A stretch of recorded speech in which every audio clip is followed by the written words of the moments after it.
गीता 18 के श्लोक नंबर 62 में भगवान स्वयं कह रहे हैं कि अर्जुन उस परमेश्वर की शरण में जा जिसकी कृपा से परम शांति व शाश्वत स्थान अर्थात सतलोक को प्राप्त होगा।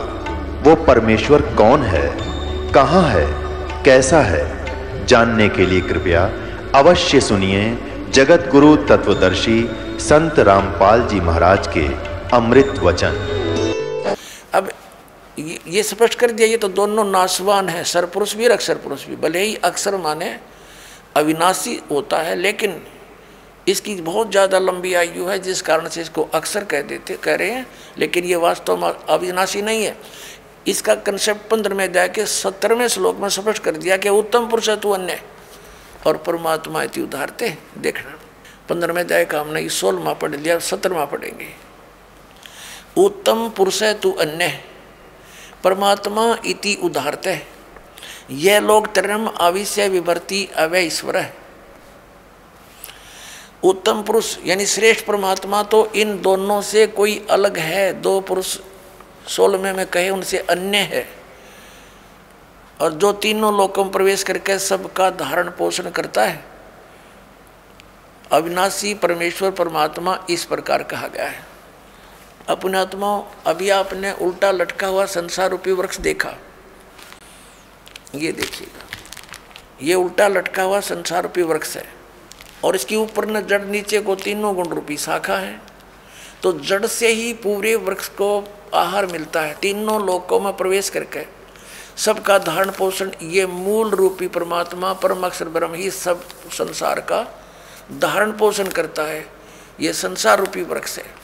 संसार रूपी वृक्ष की जो मूल है परम अक्षर ब्रह्म, ये देखो श्रीमद् भगवत गीता अध्याय नंबर हम 15 का और श्लोक नंबर हम ये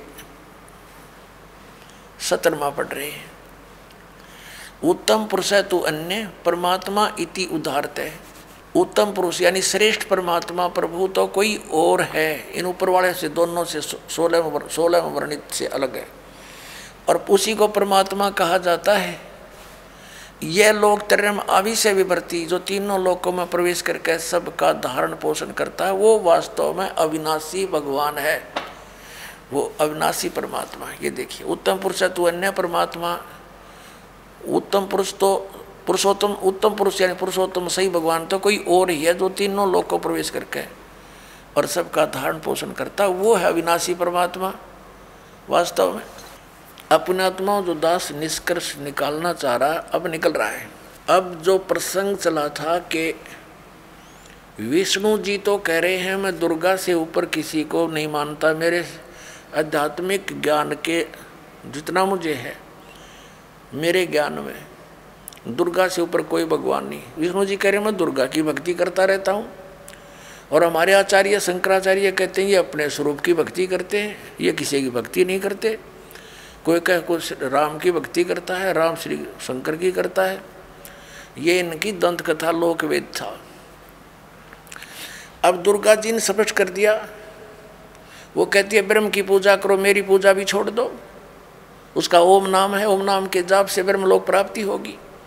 गीता जी ने स्पष्ट कर दिया कि गीता ज्ञानदाता ब्रह्म है, उसका एक ओम अक्षर है, उसकी साधना करने वाला ब्रह्मलोक में जाता है। ब्रह्मलोक में गए हुए प्राणी फिर जन्म मृत्यु में आते हैं, ये सथाई मोक्ष नहीं। अब गीता ज्ञानदाता 18वें अध्याय के 62वें श्लोक में और गीता अध्याय नंबर 15 के 1 से 4 में और 18वें अध्याय के 62 और 66 में, इन श्लोकों में ये स्पष्ट कर रहा कि उस परमेश्वर की भक्ति करनी चाहिए, उस परम अक्षर ब्रह्म की, जो 8वें अध्याय के 3रे श्लोक में जिसके विषय में कहा है, उसकी भक्ति करनी चाहिए। उसकी साधना करने से प्राणी कभी लौटकर संसार में नहीं आता, परमेश्वर के उस परम पद की प्राप्ति हो जाती है। और गीता जी अध्याय नंबर 18 के श्लोक नंबर 62 में कहा कि तू सर्वभाव से उस परमेश्वर की शरण में जा, उसकी कृपा से तू परम शांति को और सनातन परम धाम को प्राप्त होगा, यानी फिर कभी जन्म मृत्यु नहीं होगी। अपनी इसने स्पष्ट कर दी, तेरी और मेरी जन्म मृत्यु सदा बनी रहेगी। अपने आत्मा आज सुबह भी यही विषय रहा था लेकिन जब तक ये ग्रंथ रूबरू नहीं हो जाते तब तक हमें विश्वास नहीं होता, क्योंकि हम दूध के जले हुए और छाछ को भी फूंक मार कर पीते हैं। तो दास चाहता कि आपको इतना दृढ़ कर दूं कि आप सदग्रंथों को देखकर बिल्कुल पक्के हो जाओ और फिर त्याग दोगे उन नकली गुरुओं, आचार्यों और शंकराचार्यों को और अपना कल्याण कराओगे। श्री मद्भगवत गीता अध्याय नंबर 8 के श्लोक नंबर 3 में स्पष्ट हो गया कि वो परम अक्षर ब्रह्म है। श्रीमद् भगवत गीता अध्याय नंबर 15 के श्लोक नंबर 1 से 4 और 16-17 में स्पष्ट हो गया कि ऊपर को जड़ तो पूर्ण परमात्मा है, अक्षर पुरुष उसका तना है, सरपुरुष डार है, तीनों गुण रजगुण ब्रह्मा सदगुण विष्णु तम गुण शिव जी ये संसार रूपी वृक्ष की शाखा है। और ये भी स्पष्ट हो गया कि सबका धारण पोषण करने वाला और वास्तव में विनाशी परमात्मा परम अक्षर पुरुष है, परम अक्षर ब्रह्म है। अब गीता अध्याय नंबर 8 के श्लोक नंबर 5 में और 7 में गीता ज्ञानदाता अपनी साधना के लिए कहता मेरी भक्ति कर। उसके लिए मंत्र इसने बता दिया 8वें अध्याय के 13वें श्लोक में कि मेरा एक ओम अक्षर है, नथिंग एल्स, और मेरी भक्ति करनी है तो ओम अक्षर है तो मुझे प्राप्त होगा, लेकिन युद्ध करना पड़ेगा। और परम अक्षर ब्रह्म की शरण में जाना है, उसकी भक्ति करनी है तो उसका मंत्र बता दिया 17वें अध्याय के 23वें श्लोक में ओम तत्सत इति निर्देश है ब्रह्मण त्रिविध समर्थ है। ब्रह्मण माने उस परम अक्षर ब्रह्म के पाने की उसकी भक्ति का केवल ओम तत्सत इन 3 मंत्र के जाप का सिमरण करने का, 3 प्रकार से सिमरण करने का आदेश है, निर्देश। निर्देश माने फाइनल फैसला, नथिंग एल्स। तो उसकी साधना करने से तो वो 8वें अध्याय के 8, 9, 10 श्लोक में कहा कि उसकी भक्ति करेगा तो उस परमात्मा को, परम अक्षर ब्रह्म को प्राप्त होगा। जब उसकी साधना करने से वहाँ प्राणी चला जाता, जहाँ जाने के बाद फिर लौटकर संसार में नहीं आते। और ये हमारे अज्ञानी आचार्य शंकराचार्य तत्वज्ञानहीन प्राणी मंडलेश्वर ये कहते हैं हमारे धर्मगुरु कि श्री कृष्ण जी अपने बारे में कह रहे। हर इसमें कंसेप्ट क्लियर कर रखा है, 2 परमात्मा नारे नारे 3 बोले हैं, 3 बताए हैं, लेकिन 2 का ही अधिक रोल है क्योंकि हम सरपुरुष के लोक में रहते हैं और परम अक्षर ब्रह्म के लोक में हमने जाना है। उसकी साधना है, लेकिन बीच में एक थोड़ा सा इंटरफेरेंस है इसकी अक्षर पुरुष के, इसके साथ संग ब्रह्मंडों से हमने पार करना है। उसके लिए इसका ये ओम तो ये सीधा ही मंत्र है ब्रह्म का, तत् ये सांकेतिक है अक्षर पुरुष का, और सत भी सांकेतिक है परम अक्षर पुरुष परम अक्षर ब्रह्म का। तो इन 3 मंत्रों के साधना से हम यहाँ से पूर्ण मोक्ष प्राप्त करके उस लोक में चले जाएंगे जहाँ जाने के बाद साधक फिर कभी लौट कर नहीं आता। तो ये इस पूरी श्रीमद् भगवत गीता का निष्कर्ष आपके सामने। आप थोड़ा संकेत दिखा और देता हूँ, देखिएगा। गीता अध्याय नंबर 8 का हमने यहाँ तक पढ़ लिया था कि वो परम अक्षर ब्रह्म है। ये 3रे श्लोक में वह परम अक्षर ब्रह्म है जो गीता ज्ञान दाता से अन्य है। और यहाँ गीता ज्ञान दाता कहता है 8वें अध्याय के और ये 5वें श्लोक में कि जो पुरुष अंत काल में मुझे ही स्मरण करता हुआ शरीर त्याग कर जाता है वह साक्षात मेरे रूप को प्राप्त होता है। साक्षात रूप नहीं, मद भावम याति, मेरे वाले भाव में को प्राप्त होता है, इसमें कोई संशय नहीं। अब 7वें श्लोक में क्या कहा 8वें अध्याय के में, 8वें अध्याय के गीता जी और 7वें में क्या कहा कि इसलिए अर्जुन तू सब समय में मेरा स्मरण कर और युद्ध भी कर। युद्ध तक करना पड़ेगा मेरी शरण में रहेगा तो, और मुझे मुझ में अर्पण किए हुए मन बुद्धि से युक्त होकर निसंदेह मुझे ही प्राप्त होगा। अब 8वें में गीता अध्याय नंबर 8 का श्लोक नंबर 8 हम पढ़ रहे हैं। हे पार्थ, परमेश्वर के यह नियम है, परमेश्वर के अभ्यास योग युक्तेन, उस 3 मंत्र के जाप का अभ्यास करने वाला, दूसरी ओर न जाने वाले चित्त से निरंतर चिंतन करता हुआ मनुष्य परम दिव्यम पुरुष याति, उस परम अक्षर ब्रह्म को प्राप्त होता है। परम प्रकाश रूप दिव्यम दिव्य पुरुष को अर्थात परमेश्वर को ही प्राप्त होता है, जो गीता ज्ञानदाता से अन्य है। ये अब 9वें में यह कंसेप्ट भी क्लियर किया है कव्यम। अब यहाँ इसको नहीं छेड़ेंगे, हम स्पष्ट यही पढ़ेंगे। जो पुरुष सर्वज्ञ अनादि सबके नियंता यानी सबका मालिक, सूक्ष्म से अति सूक्ष्म सबका धारण पोषण करने वाला, अचिंत रूप, सूर्य के सदृश नित्य चेतन प्रकाश रूप यानी सूर्य की तरह तेजों में शरीर युक्त साकार, स्पष्ट है इसमें, अविद्या से अति प्रे, सच्चिदानंद घन परमेश्वर का श्रवण करता है, उस परम अक्षर ब्रह्म का श्रवण करता है। अब 9वां आपने पढ़ दिया, 8वें अध्याय का, अब 10वां पढ़ते हैं। वह भक्ति युक्त पुरुष यानी 3 मंत्र के जाप करने वाला, जिसमें एक ओम है, 2 तत्व और सत सांकेतिक है। वह भक्ति युक्त पुरुष अंत काल में योग बल से, योग माने साधना भक्ति की शक्ति से, भ्रकुटी के मध्य में प्राणों को अच्छी प्रकार स्थापित करके फिर निश्चल मन से श्रवण करता हुआ उस दिव्य रूप परम पुरुष परमात्मा को ही प्राप्त होता है। यानी गीता ज्ञानदाता से अन्य है वो परम अक्षर ब्रह्म, उसकी साधना करने वाला उसको प्राप्त होता है। और ये अज्ञानी आचार्य और ये शंकराचार्य हमारे धर्मगुरु कहते हैं, श्री कृष्ण जी अपने विषय में कह रहे हैं और कोई परमात्मा नहीं, और कोई नहीं है। इन्होंने आज 5500 वर्ष हो गए श्रीमद् भगवत गीता और पुराणों को और वेदों को लिपिबद्ध हुए, इन्हें कख नहीं पता इसके बारे में। आचार्य का अर्थ गुरु होता है और गुरु अध्यापक होता है, जो सिलेबस से पूरा परिचित हो, मास्टर हो। और जिसने कख नहीं पता वो काय का टीचर, काय का आचार्य है। ये डबो दिया सारा देश, हिंदू समाज को इन्होंने भूत बनवा के फिर उनने की पूजा करवाते हैं, श्राद्ध निकलवा कर अपना पोषण करते हैं लोग।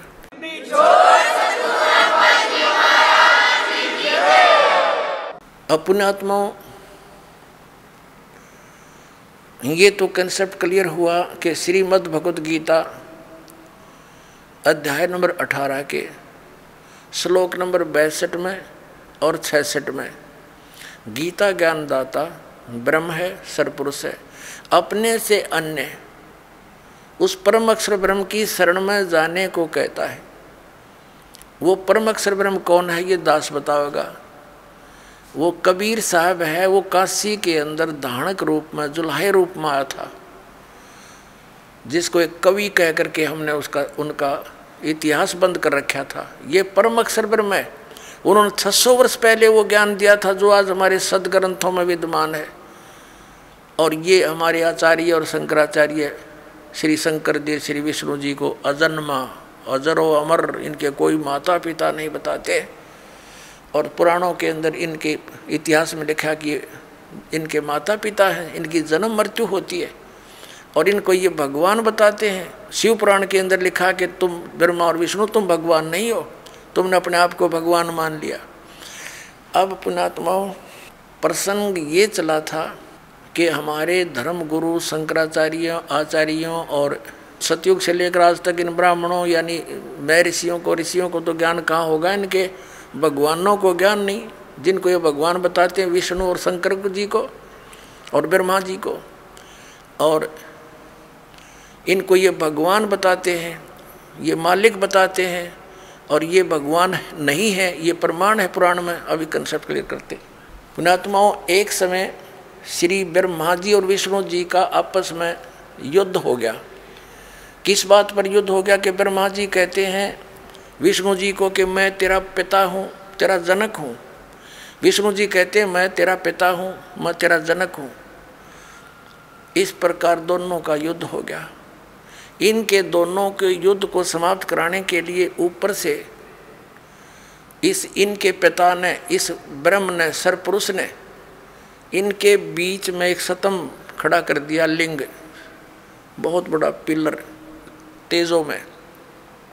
इन्होंने लड़ना तो छोड़ दिया, उसका और छोर खोदने लगे। फिर यहाँ पर ये प्रकट हो गया शिव जी का रूप धारण करके। ये ऐसे छल करता है, इसने प्रतिज्ञा कर रखी है कि मैं अपने वास्तविक काल रूप में कभी किसी के सामने प्रकट नहीं होऊंगा। इसका काल रूप कौन सा है? गीता जी अध्याय नंबर 11 के श्लोक नंबर 47-48 में ये कहता है कि अर्जुन देख, ये है मेरा काल रूप, विराट रूप। और इसकी प्राप्ति ना वेदों वर्णित विधि से, ना जप से, ना तप से, ना यज्ञ से, किसी प्रकार से नहीं हो सकती। ये तो मैं अपना अनुग्रह करके तेरे ऊपर कृपा की है, तेरे से पहले इसको किसी ने नहीं देखा था और ना आगे कोई देख सकता।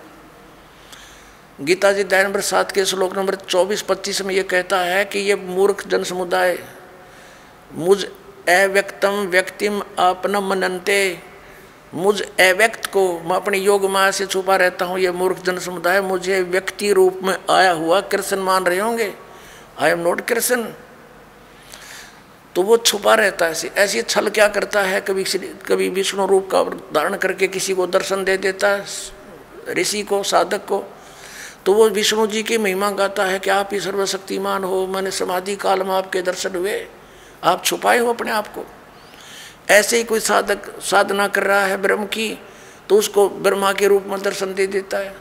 वो कहता है ये ब्रह्मा जी सर्वशक्तिमान है, ये छुपाए बैठे अपने आप को। और किसी को शंकर भगवान के रूप में दर्शन दे देते हैं, तो वो कहते हैं शंकर भगवान ही सर्वेश्वर है। तो इस प्रकार ये भ्रम फैला रखा था इस काल भगवान ने, और इसी के आधार से श्री ब्रह्मा जी, श्री विष्णु जी को भ्रम हो गया कि मैं सृष्टि रचना पालन करने वाला, ब्रह्मा जी के मैं उत्पत्ति करने वाला। विष्णु जी को ये था कि तू मेरी नाभि कमल से उत्पन्न हुआ।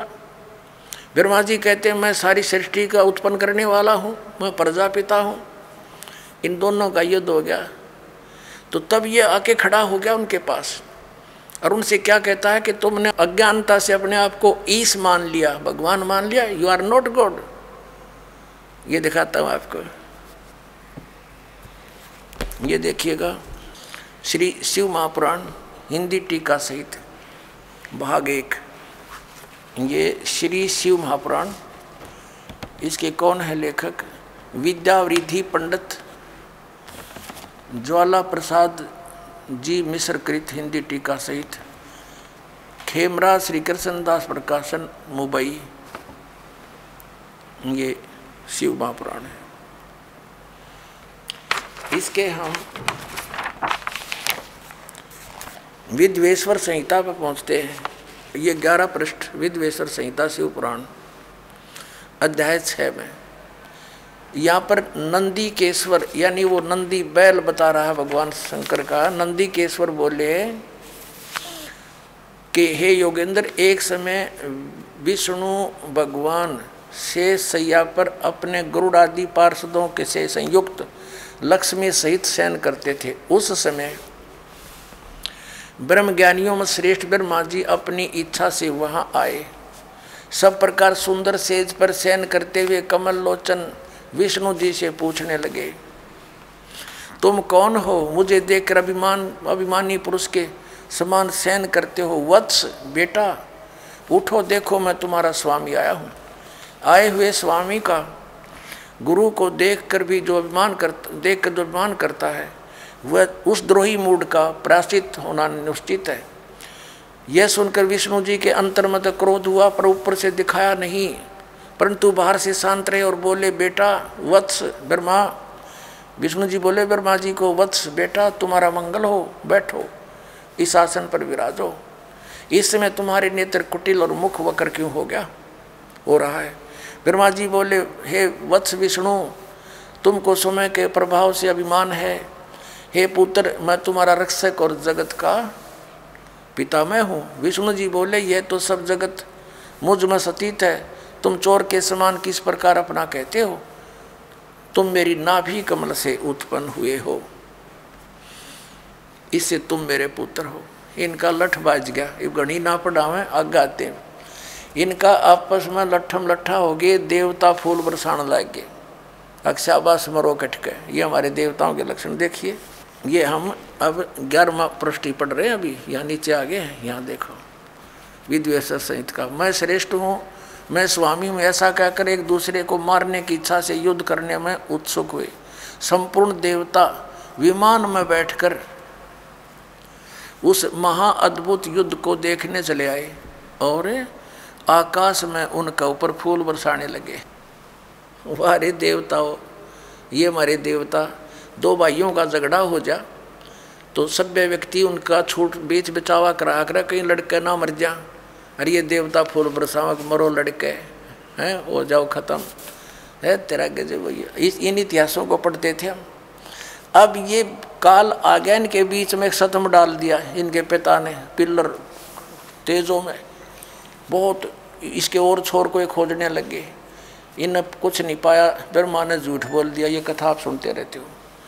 इसलिए इनके बीच में आ गया और फिर इनसे क्या, इनको क्या हिदायत देता है कि तुम भगवान नहीं हो, तुमने अपने आप को भगवान मान लिया। ये देखिएगा शिवपुराण 17 पृष्ठ पर हम आगे, विद्वेश्वर संहिता है ये, अध्याय 9 भाग, विद्वेश्वर संहिता भाग 1 का अध्याय 9।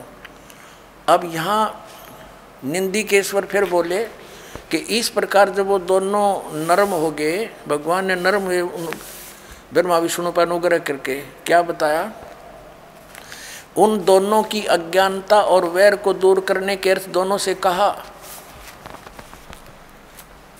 कि मेरे सकल और निष्कल दो भेद से दो रूप है, परंतु और ईश्वर नहीं। इस कारण से दोनों उनके दो रूप नहीं हो सकते। पहला सतम रूप है और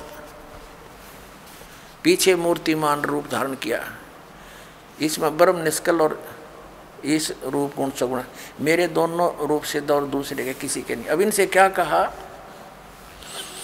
इस कारण से तुम दोनों को अथवा दूसरों को ईश तव की प्राप्ति नहीं हो सकती। तुमने ब्रह्मा और विष्णु ने अज्ञानता से अपने को ईश माना, भगवान मान लिया, ये बड़ा ही अद्भुत हुआ, ये बड़ा गलत हो गया। उसको दूर करने को ही मैं रण स्थान में आया। अब तुम अपना अभिमान त्याग कर मुझ ईश्वर में अपनी बुद्धि लगाओ। मेरे प्रसाद से लोक में सब अर्थ प्रकाश होते हैं। अब ये क्या कहता है कि मैं जगत का वर्धक होने से मैं ब्रह्म हूँ। आप आगे दिखाता हूँ आपको, ये अध्याय, ये प्रश्न नंबर 18 पर देखिएगा, अध्याय नंबर 10 का। और यहाँ हम आ जाते हैं। हे पुत्रो, ब्रह्मा और विष्णु को कह रहा है, इनका पिता ये ब्रह्म, काल रूपी ब्रह्म सरपुरुष, हे पुत्रो, यह कृत आपने तप से प्राप्त किया है, जिसको सृष्टि की उत्पत्ति और प्रलय पालन कहता है।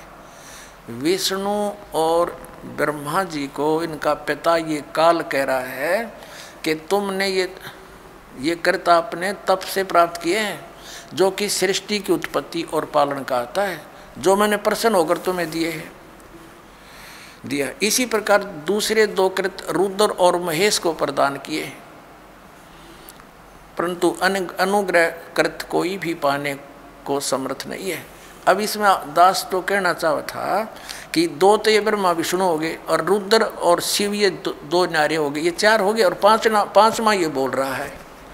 ये पांचवा जो बोल रहा है ये इनका पिता है, ये सरपुरुष है, और वहाँ ये शिव रूप में खड़ा हो गया इनके पास आकर। ये ऐसे ही धोखे से काम करता है, अपनी वास्तविकता से परिचित नहीं होने देता। ब्रह्मा और विष्णु ने शंकर भगवान मान लिया। अब आगे देखना ये क्या कहता है, ये काल जो इन चारों को संबोधित कर रहा है, वो कहता है कि मेरा ओंकार मंत्र है। ये देखो, अब हम 19 पृष्ठ पर आगे 18 पढ़ लिया। विद्वेश्वर संहिता अध्याय 10 ही चल रहा है। यहाँ देखना, यहाँ इस कारण उस ज्ञान की सिद्धि के निमित्त ओंकार नामक मंत्र जप करो। अभिमान को दूर करने वाला है, सोई निज मंत्र उपदेश करते हैं। यह ओंकार मेरे मुख से उत्पन्न होने से मेरे ही रूप का बोधक है, महामंगल करने वाला है। यह वाचक है, मैं वाच्य हूँ। यह मंत्र मेरा आत्मा है, उसके स्मरण से मेरा स्मरण होता है। उत्तर के मुख से अकार, पश्चिम के मुख से उकार, दक्षिण के मुख से मकार, पूर्व के मुख से बिंदु, मध्य के मुख से नाद उत्पन्न हुआ। इस प्रकार 5 प्रकार से यह निर्गत हुआ। वह सब एक होकर ओम ऐसा एक अक्षर हो जाता है। यह सब नाम रूपात्मक अब कहने का भाव ये है कि ये ओम एक अक्षर इस ब्रह्मा विष्णु महेश के पिता का है। ये हो गया स्पष्ट। अब हम आते हैं पुनः देवी पुराण पर। अब इससे क्या सिद्ध हो गया कि ब्रह्मा विष्णु रुद्र और ये महेश ये भगवान नहीं है।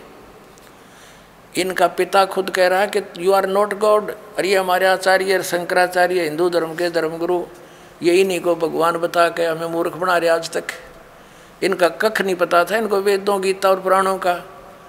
बताओ पुण्यात्माओं, इनने हमारे भोलेपन का नाजायज फायदा उठाया। नकली गुरुओं ने बैठा दिया, पूरा मानव समाज भूत बनवा दिया। फिर उनकी पूजा करवाते हैं, श्राद्ध निकालो, पिंड भरवाओ।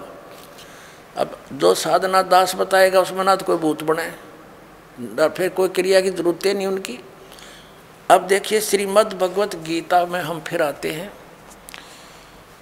प्रसंग ये चला था आज के इन हमारे आचार्य और शंकराचार्य धर्मगुरुओं को तो ज्ञान कहाँ होगा, इनके भगवानों को ज्ञान नहीं जिनको ये भगवान बताते हैं। और वो भगवान नहीं, ये सिद्ध हो गया कि ये भगवान नहीं है। और इनको ये भगवान बताते रहे, ईश बताते रहे। अब सतयुग के ब्राह्मणों ने ज्ञान नहीं। बताओ सतयुग से लेकर आज तक ब्राह्मणों ने ज्ञान नहीं वेदों का। अब देखिएगा श्रीमद् देवी भागवत गीता प्रेस ग्रुप से प्रकाशित, केवल हिंदी। इसके संपादक हनुमान प्रसाद पोदार चिमनलाल गोस्वामी। ये गीता प्रेस गोरखपुर से प्रकाशित है। इसके हम 414 पृष्ठ पर आते हैं। ये 414 पृष्ठ है श्री संक्षिप्त देवी भागवत और छठा स्कंद। अब यहाँ से पढ़ेंगे। जन्मेजय ने पूछा, महाभाग किस युग में कैसा धर्म का स्वरूप है, इस संपूर्ण विषय को विशेष रूप से बताने की कृपा कीजिए। व्यास जी बोले, राजन, ये निश्चय कि सतयुग में ब्राह्मण वेद के पूर्ण विद्वान थे। उनके द्वारा निरंतर भगवती जगदम्बा की आराधना होती थी। भगवती का दर्शन करने के लिए उनका मन सदा ललायित रहता था। प्रत्येक गांव में शक्ति यानी दुर्गा का मंदिर का उद्घाटन हो, ये इस विषय की उनके मन में बड़ी उत्सुकता थी। बता, ये सतयुग के ब्राह्मण खाक विद्वान थे।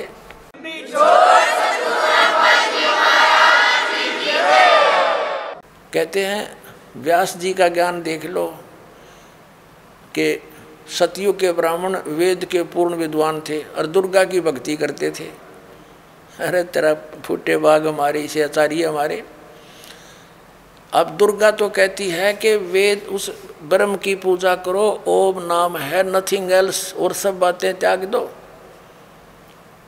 तो क्या ये सतयुग से लेकर आज तक ये ब्राह्मण लोग वेदों और गीता और पुराणों से ये अपरिचित थे? इन्होंने अपना भी नाश किया, मारा ही बैठा दिया। अब अपना भी भक्ति नाश किया, अपना जीवन नष्ट किया, और साथ में यजमानों को भी ले डूबे। ये तो सतयुग के ब्राह्मणों के विषय में। अब कलयुग के ब्राह्मणों की जानकारी जो वर्तमान के शंकराचार्य और आचार्य तकरीबन ये ब्राह्मण ही है, ब्राह्मण वर्ण के। अब यहाँ देखो, वही छठा अध्याय चल रहा है, पृष्ठ 414 पर हम यहाँ पढ़ रहे थे। अभी ये हमने पढ़ लिया। अब यहाँ आ गया। व्यास जी कह रहे हैं कि धर्म की यही स्थिति त्रेता में रही, परंतु कुछ ह्रास हो गया। सतयुग की जो स्थिति थी वो द्वापर में विशेष रूप से कम होगी। राजन, उन प्राचीन युगों में सतयुग त्रेता द्वापर में जो राक्षस समझे जाते थे, वे कलयुग में ब्राह्मण माने जाते हैं। ओए होए, क्योंकि अब के ब्राह्मण प्राय पाखंड करने में तत्पर रहते हैं। दूसरों को ठगना, झूठ बोलना और वैदिक धर्म कर्म से अलग रहना कलयुगी ब्राह्मणों का स्वाभाविक गुण बन गया है। पुण्यात्माओं, अब ये इतिहास है हमारे हिंदू धर्म के धर्मगुरुओं का, इनके द्वारा दिए गए स्पिरिचुअल नॉलेज का। इन आचार्य और शंकराचार्य और हमारे धर्मगुरुओं को कख नहीं पता था हमारे सदग्रंथ क्या बताते हैं। और ये के लोक वेद सुनाया करते थे। ये क्या कहते हैं कि जीव ही ब्रह्म है, अहम आत्मा ब्रह्म, ये आत्मा ही परमात्मा है। और फिर दूसरी तरफ कहते हैं श्री कृष्ण की, श्री विष्णु जी की और श्री शंकर भगवान की पूजा करनी चाहिए। बताओ। और उधर देवी की पूजा करते हैं और इनको भगवान बताते हैं। इनके विषय में लिखा है, स्पष्ट है कि ये भगवान है ही नहीं जिनको ये भगवान बनाकर हमें पूजवाया करते थे। तो पुण्यात्माओं, ये सौभाग्य आपका कि परमात्मा ने आपको शिक्षित किया, इस दास को अध्यात्म ज्ञान युक्त किया। अब देखना पूरे विश्व में ये ज्ञान जाएगा और सब मानव का कल्याण हो जाएगा। बोलो सतगुरुदेव।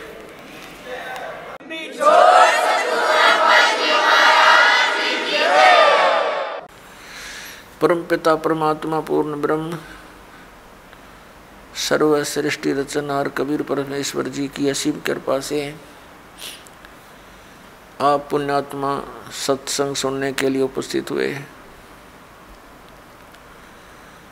जिस प्यारी आत्मा के ऊपर परमात्मा की विशेष रजा होती है, उसी को ये सुअवसर प्राप्त होता है। बहुत ही पुण्यकर्मी प्राणियों को मानव शरीर प्राप्त होता है। उससे भी पुण्यकर्मी प्राणी वे हैं जो परमात्मा की तलाश में, खोज में लगे हैं, और उनसे भी पुण्यात्मा वो प्राणी हैं जिनको सतगुरु मिल गए। तो पुण्यात्माओं, आप उन तीसरे नंबर की, यानी गुड बेटर बेस्ट, ये बेस्ट आत्मा हो परमात्मा की, आपको सतगुरु मिल गए। अब आपका ये अंतिम जीवन होगा यदि आप आजीवन इस सत भक्ति पर दृढ़ रहे, नियमित रहे, आप सतलोक चले जाओगे। आप आज से नहीं लगे हो भक्ति के लिए, परमात्मा के लिए, आप युगों युगों से लगे हो। आप भक्ति मार्ग पर लगे हो, लेकिन बीच में गफलत कर जाते हो। किसी भी कारण से आपका इस भक्ति मार्ग से पैर फिसल जाता है। आप फिर यही काल के गड्ढे में, घेरे में पड़े रह जाते हो और फिर से प्रयत्न करते हो इस घेरे से निकलने का, इस कुएं से निकलने का। तो अब आपका प्रयत्न, अब आपका जो इस काल के घेरे से निकलने का ये लास्ट स्टेप रह रहा है। यदि इससे फिर फिसल गए तो हजारों युगों तक आप इस स्टेप पर नहीं आ पाओगे, इस चरण में नहीं आ पाओगे। जो इस सतमार्ग से जुड़े हैं और उनका पैर फिसल गया तो वो तो बहुत कई हजार युगों के बाद ही फिर पुनः इस भक्ति मार्ग को ग्रहण कर पाओगे। कारण क्या है? कारण ये है कि ये सत भक्ति है, यथार्थ मंत्र है।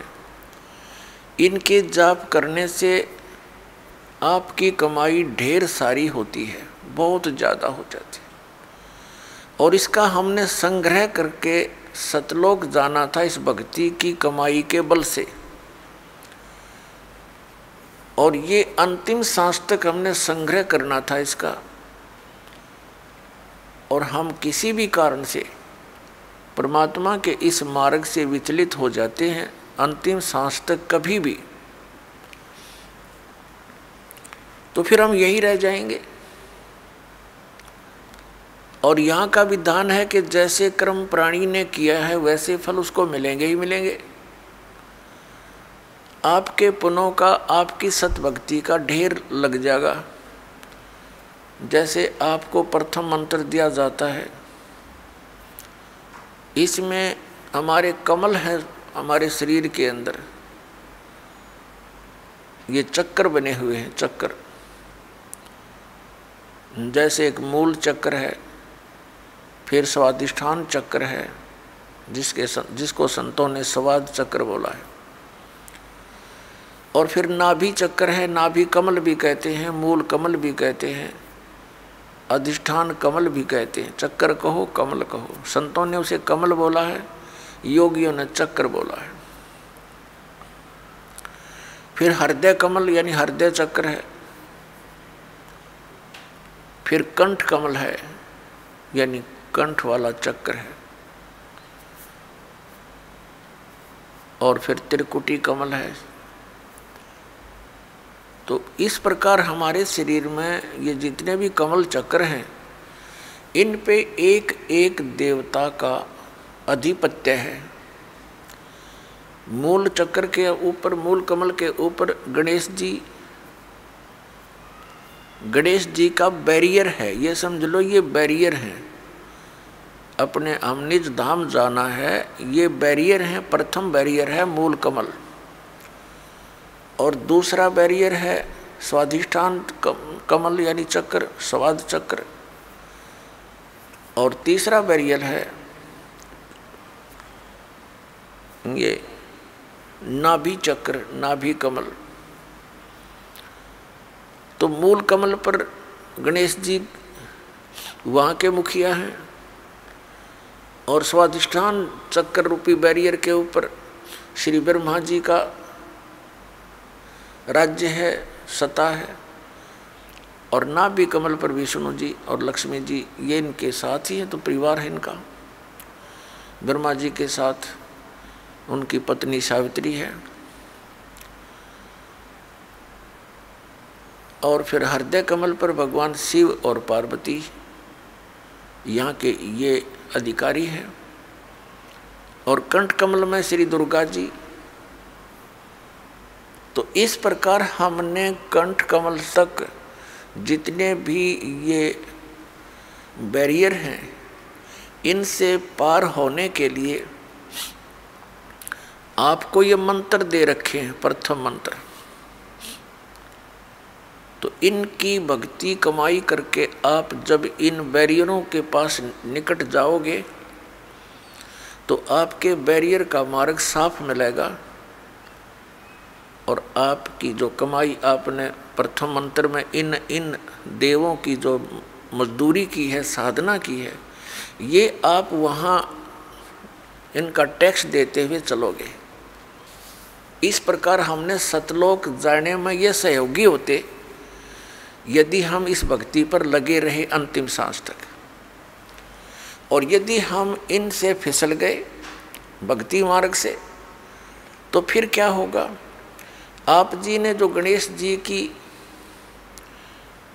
के सत्र की साधना मंत्र जाप किया, जो आपको दिया जाता है, तो उस कमाई को आप श्री गणेश जी के लोक में प्राप्त करोगे, वहाँ गण बन जाओगे। और जब आपके इस मंत्र की कमाई खत्म हो जाएगी उस लोक में, उसके बाद आप फिर श्री ब्रह्मा जी के लोक में जाओगे, क्योंकि आपने वो भी नाम जाप कर रखा है, उसकी कमाई बहुत घनी बनी हुई है। तो वहाँ आप अपनी पूंजी को नष्ट करोगे देवता बनकर। उसके बाद फिर आप जाओगे श्री विष्णु जी के लोक में, क्योंकि उस नाम की भी जाप की कमाई आपने कर रखी है।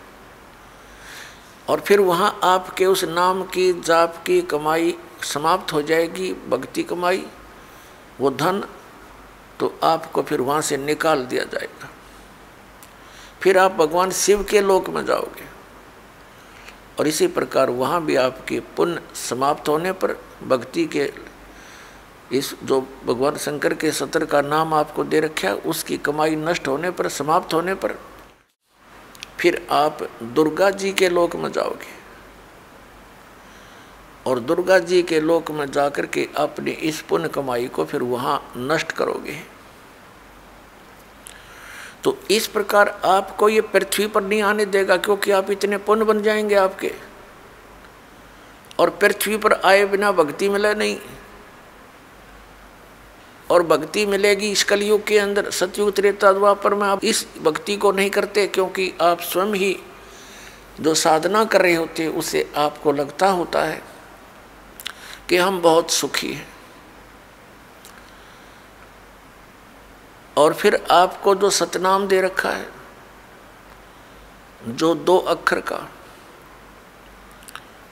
जिसमें एक ओम मंत्र है, ये ब्रह्म का।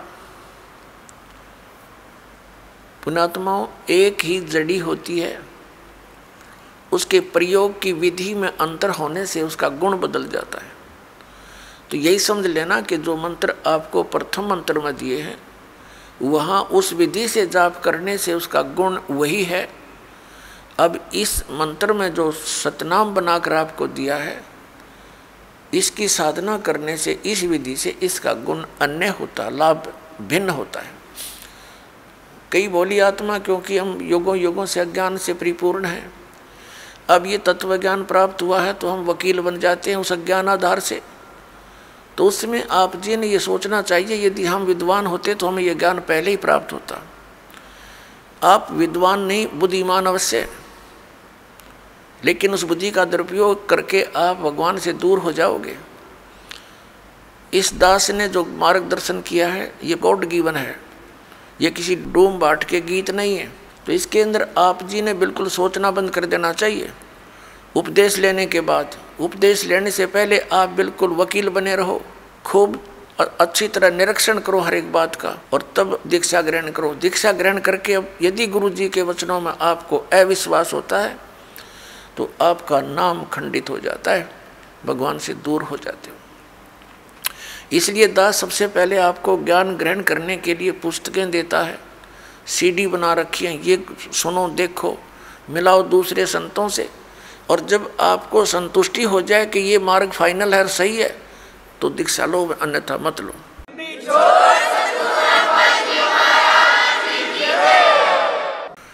तो जो दास फिर आपको जो भी ज्ञान दे, आप एक अच्छे विद्यार्थी की तरह निरसंशय होकर सुनो, श्रद्धा से सुनो, ब्लाइंड फेथ करके सुनो। पुण्यात्माओं, श्रद्धालु हमेशा अपने गुरुजी के वचन पर अंधविश्वास करता है और वही सफल होता है। लेकिन इस गुण का इन नकली गुरुओं ने दुरुपयोग कर लिया। जितने भी आप देखते हो ये संत और इनके पास गए हुए ड्योटी कितने समर्पित हैं। वो गुरुजी जो भी ज्ञान बताते हैं शिरोधार्य होता है।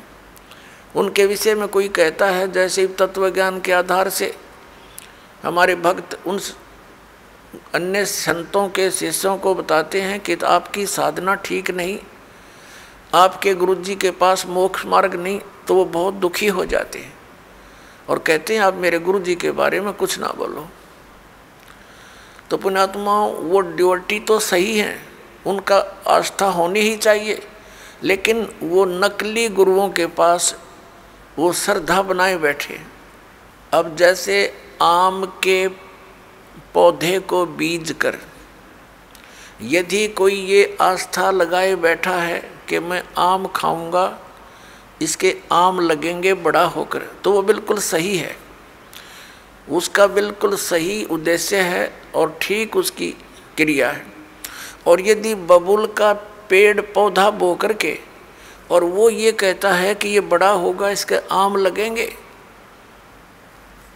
और उसको कोई जानकार व्यक्ति ये सलाह देता है कि ये आम का पौधा नहीं है, इसको आम नहीं लग सकते, और वो ये कहे कि तू मेरी भक्ति मार्ग को यानी मेरे पौधे को गलत मत बता, तो वो उसकी एक तो श्रद्धा है। जिस व्यक्ति ने उसको आम का पौधा बता करके बबूल दे रखा है, वो पूरा विश्वास किए बैठा है उस नकली आदमी पर। तो उस व्यक्ति को चाहिए कि इस व्यक्ति ने मेरे पौधे को ये बबूल क्यों बताया, उसकी फिर पूरा निरीक्षण करना चाहिए, तब उसकी सिंचाई करना, तो बबूल बोने का क्या यूज। तो जैसे भी किसी को ये शंका उत्पन्न करता है कोई कि भी आपका भक्ति मार्ग ठीक नहीं, तो उससे पूरा पूछे, अच्छी तरह निरीक्षण करे और फिर इन सदग्रंथों से मेल करे, क्योंकि किसी के लोक वेद से यानी कहने सुनने मात्र से अपने पद से डगमग होना ठीक नहीं। अपने आत्मा ये दास आपको जो ज्ञान देता है ये शास्त्र अनुकूल है। पवित्र श्रीमद् भगवत गीता, पवित्र चारों वेद और पवित्र पुराण, ये पवित्र हिंदू धर्म के श्रद्धालुओं के लिए शिरोधार्य है। शिरोधार्य का अर्थ होता है इनमें जो लिखा है वो सत्य है, और इससे बाहर कोई बताता वो असत्य है। असत्य डुप्लीकेट और सत्य ओरिजिनल। तो ओरिजिनल वस्तु से लाभ होगा, डुप्लीकेट से नहीं होगा। श्रीमद् भगवत गीता अध्याय नंबर 16 के श्लोक 23-24 में स्पष्ट किया है कि अर्जुन, शास्त्र विधि को त्याग कर जो मनमाना आचरण करते हैं उनको न तो कोई सुख प्राप्त होता है, न उनकी गति होती है, और न ही कोई सिद्धि को प्राप्त होते हैं, अर्थात यूजलेस। तो फिर फायदा क्या उस भक्ति के करने का?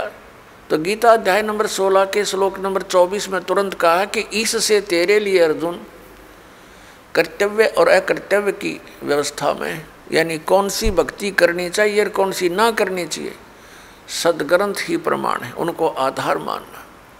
आइए अब हम उन श्रद्धालुओं के अनुभव जानते हैं जो जगत गुरु तत्वदर्शी संत रामपाल जी महाराज जी से दीक्षा प्राप्त कर चुके हैं तथा उनके द्वारा बताए गए भक्ति मार्ग पर चल रहे हैं। नमस्कार जी। सत साहब जी। क्या नाम है आपका? शैलेंद्र सिंह। शैलेंद्र जी, कहाँ से आए हैं आप? मोहाली, पंजाब से। सर, संत रामपाल जी महाराज की शरण में कैसे आए आप? ये तो एक बहुत लंबी गल है। मैं राधा स्वामी सी। राधा स्वामी मैं रहा 30 साल मैं राधा स्वामी सी का। मैं कट्टड़ राधा स्वामी सी। तो एक दिन मैं सत्संग सुन रहा महाराज जी का, तो राधा स्वामी च दसिया जाता भी ਜਿਹੜਾ संत कोई भी दुनिया 'ਚ जिन्ने संत आए है वो जिन्ने बंदिਆਂ ਨੂੰ नाम उपदेश ਦਿੰਦੇ ਉਹਨਾਂ ਨੂੰ सचखंड ਲੈ ਕੇ चले जाते। तो ये जदों मैं सत्संग बंदी छोड़ सतगुरु रामपाल जी का सुन रहा था, तो मैनू उन्होंने मैनू एक वर्ड आया वो कि कृष्ण महाराज ये पूर्ण संत नहीं हुए, तो काल की भगती सी। तो मैं उस चीज़ तो अचंभा खा गया, क्योंकि राधा स्वामी धर्म यही बताया जाता है कि जिन्ने भी संत है वो जिन्ने बंदे उपदेश देंगे उन्होंने सचखंड लेके चले जाते। तो उस दिन के बाद मैं डेली सत्संग सुनने शुरू करते। तो जो राधा स्वामी की भगती है, राधा स्वामी की भगती उन्होंने 5 नाम है। इत्थों शुरू होंदी है, इत्थों मत्थे तो शुरू होंदी है, तो चौंकड़ा मार के बैठना, तो इत्थे ध्यान लाना। इत्थे तो अंदर 5 मंजिलां बनिया हुई ने। तो जो मैं डेली सत्संग सुनता सी महाराज रामपाल दे, तो ये एक दिन महाराज जी ने यह दसिया कि जिहड़ियां अंदर 5 मंजिलां बनाईयां ये काल ने बनाईयां हुई, ये डुप्लीकेट मंजिलां है। तो ये सुन के मैं हैरान रह गया, क्योंकि राधा स्वामियों के विच जो चौंकड़ा मार के बैठते इत्थे ध्यान टकाउंदे, तो इत्थे 1 लाख बंदे चों एक बंदे का ध्यान लग जाता, उन्हां मंजिलां विच भी चले जाता। सर, जैसा कि आपने बताया कि एक ही व्यक्ति को वो नज़ारा दिखता था, तो सर और जो बाकी लोग थे उनको वो नज़ारा क्यों नहीं दिखता था? मैं 30 साल में मेरे को 1 या 2 ही बंदे मिले जिनको ये नज़ारा अंदर मिलिया, लेकिन वो ये नज़ारा देखने तो बाद भी जो अंदर बंदे दे जो कर्म है, जैसे किसी ने नज़ारा भी देख लिया, अगर उसके कर्म है तो उसको वही कर्म भोगने पड़ते हैं। उन्होंने भी बुरी हालत मैं देखी है बेचारे की। तो सर, आप कहना क्या चाहते हैं, जो पापकर्म व्यक्ति ने कर रखे हैं कि वो भोगने से ही समाप्त होंगे? हाँ, राधा स्वामी धर्म में यही बताया जाता है कि जो बंदे दे कर्म है वो बंदे को भुगतने ही पड़ेंगे। सर, 30 साल तक आप राधा स्वामी पंथ से जुड़े हुए थे और काफ़ी समय आपने वहाँ पर बिताया है, तो फिर सर आप संत रामपाल जी महाराज की शरण में कैसे आए? जब मैंने संत रामपाल जी महाराज के बारे में सुना तो उन्होंने बोला कि जो कर्म है यह संत जो होता है वो कर्मों को काट देता है। तो जब मैंने सोचा कि नहीं, राधा स्वामी में तो यही बताया जाता है कि आपकी चाहे बाजू कट जाए, चाहे लत कट जाए, चाहे कुछ भी हो जाए, चाहे बीमार हो जाए, चाहे कैंसर हो जाए आपको, तो ये तो आपके कर्म है, आपको भुगतने ही पड़ेंगे। तो हम इतने पक्के हो गए थे, हमारे को जो भी मर्जी हो जाए तो हम समझते थे कि गुरु जी ने जो कर दिया वो ठीक है। तो जब मैंने संत रामपाल जी महाराज के बारे में सुना, उनके सत्संग सुने, उसके बाद मेरे को पता चला कि ये ऐसा नहीं है।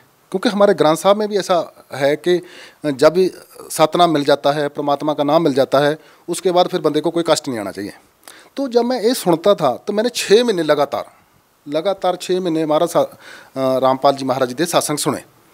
6 महीने सत्संग सुनने तो बाद फिर मैं जो एक राधा स्वामी सत्संग किया, कर नैनो दीदार महल में प्यारा है, जब मैं ਉਹ ਸੁਣਿਆ ਤੇ ਅੰਦਰ ਦੇ ਕਮਲਾਂ ਦੇ ਬਾਰੇ ਸੁਣਿਆ, ਲੇਕਿਨ ਰਾਧਾ ਸਵਾਮੀ ਦੇ ਬਾਰੇ ਚ ਉਹਨਾਂ ਦੇ ਬਾਰੇ ਨਹੀਂ ਦੱਸਦੇ ਵੀ ਥੱਲੇ ਕਮਲਾਂ ਦਾ ਕੋਈ ਧਿਆਨ ਨਹੀਂ ਦੇਣਾ। 6 ਮਹੀਨੇ संत रामपाल जी महाराज बंदी छोड़ दा जो मैं सत्संग सुना, उसके बाद मैं नाम लेने के लिए हसार गया। सर, संत रामपाल जी महाराज जी व राधा स्वामी पंथ के अंदर आप बहुत बड़ा अंतर बता रहे हैं। आपको इस तरह से बताया गया था कि व्यक्ति को पाप कर्म तो भोगने ही होते हैं, और संत रामपाल जी महाराज ने बताया कि परमात्मा साधक के पाप कर्म भी काट देता है और भक्ति करने के लिए उसकी आयु भी बढ़ा सकता है। तो सर, इन सारी चीज़ों को देखने के बावजूद भी लाखों लोग वहाँ से जुड़े हुए हैं, तो सर क्या उनको कोई लाभ ही नहीं हो रहे?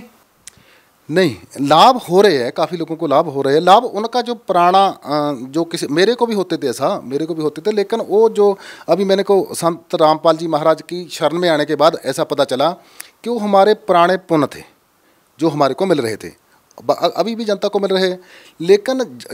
लेकिन राधा स्वामी धर्म में यही बताया जाता है कि जो आपके कर्म है वो तो आपको भुगतने ही पड़ेंगे अगर किसी के ऊपर कष्ट आ जाता। तो सर, ये बात तो संत रामपाल जी महाराज के अनुयायियों पर भी लागू होती है, ये तो वो लोग भी बोल सकते हैं। ऐसा नहीं है। जैसे मैं अभी संत रामपाल जी महाराज की बात करता हूँ, जैसे मैंने नाम लिया है, पहले मैं एक कट्टर राधा स्वामी था, मेरे को ऐसा लगता था कि नहीं, जो कर्म है वो भोगना ही पड़ता है। मेरे को 3 या 4 साल ही हुए अभी नामदान ले हुए, मेरे साथ इतने अचंभे हो गए। सर, आपको क्या लाभ मिले संत रामपाल जी महाराज से नाम दीक्षा लेने के बाद? मेरे को संत रामपाल जी महाराज के जाने के बाद इतने लाभ हुए कि मैं इधर गणाने शुरू कर दूं, शायद उतना नहीं टाइम होगा आप उतना कर सकेंगे। मेरी जेब में अगर पहले 1000 रुपया रहता था, अभी मेरी जेब में 1 लाख रुपया रहता। मैं किसी काम के बारे में सोचता हूँ, अगर मैंने सोच लिया और मेरा दूसरे दिन काम हो जाता, पैसा कहाँ से आता मेरे को नहीं पता चलता है। तो पहले ऐसा राधा स्वामी धर्म में मेरे साथ ऐसा नहीं था। तो ऐसा है कि बाकी जो मैं भगती के बारे च दसा थानू, भगती है अभी जैसे मैंने व्यास से नाम लिया था, जो व्यास से नाम लिया था वो किसी वेद से, किसी ग्रंथ साहब से, किसी गीता से मेल नहीं था खाता। अभी जो मैंने रामपाल जी महाराज से नाम दिया, संत रामपाल जी महाराज बंदी छोड़ से नाम लिया, वो नाम लेने के बाद मेरे को वेद के बारे में, गीता के बारे में, ग्रंथ साहब के बारे में पूरा ज्ञान हो गया। आप ग्रंथ साहब के बारे में, ग्रंथ साहब में भी ऐसा लिखा है, हाँ ऐसा, ये लाभ की बात बताता हूँ मैं आपको। जैसे मेरे को नहीं तो पता गीता क्या होती है, मैंने गीता का अभी जब सत्संग सुनता मेरे को गीता पूरी याद होगी। गीता के 16वें अध्याय के 23 नंबर श्लोक में लिखा है, जो शास्त्र विधि त्याग के, जो शास्त्रों में लिखा है उससे हटकर पूजा करता उसको कोई लाभ नहीं होता।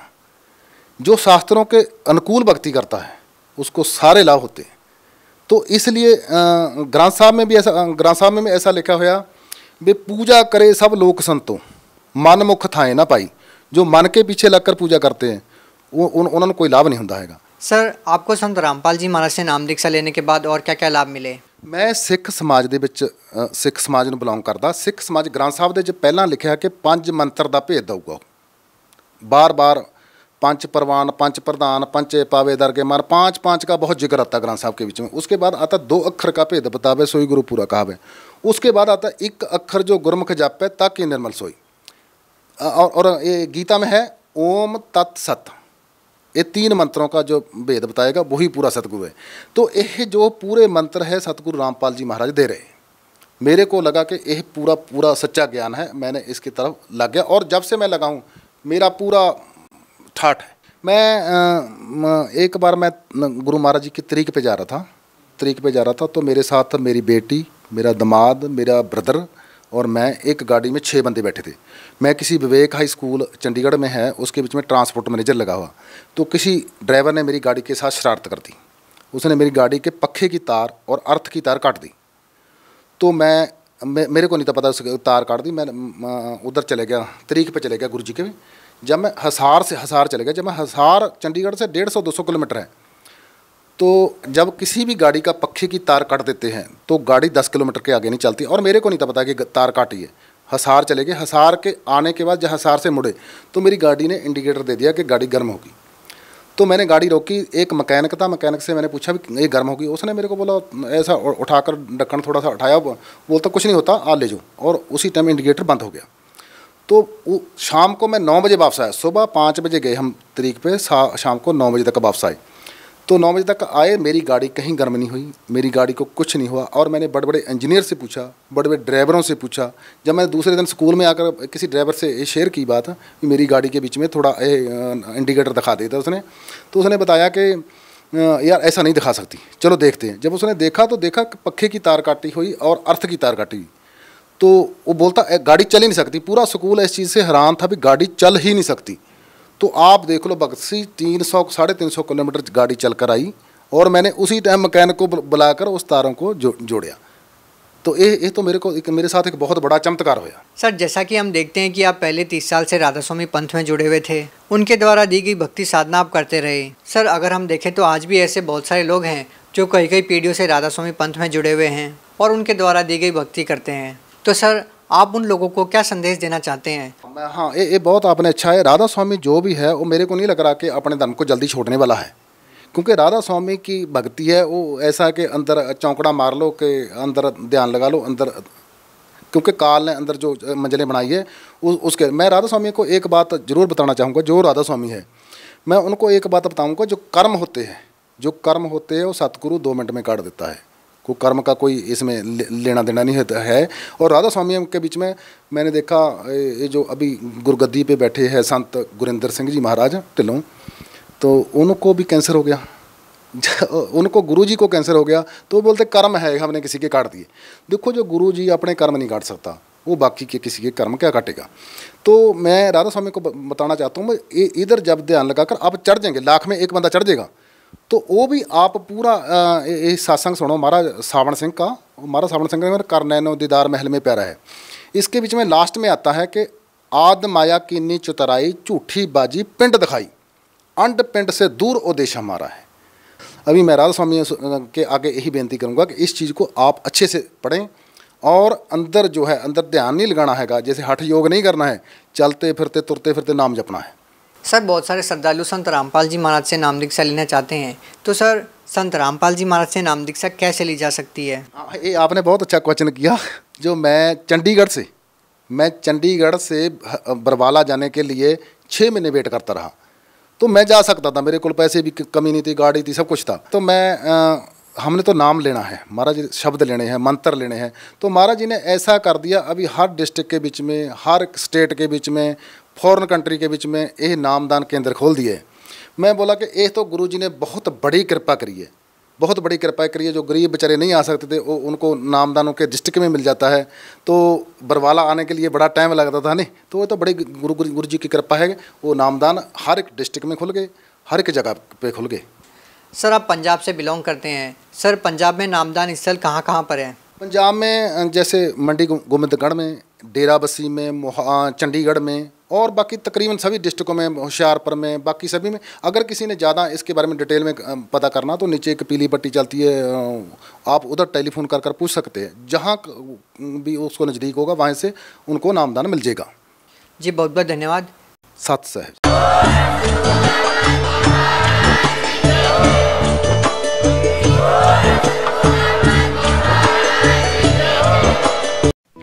आप सुन रहे थे जगत गुरु तत्वदर्शी संत रामपाल जी महाराज के मंगल प्रवचन।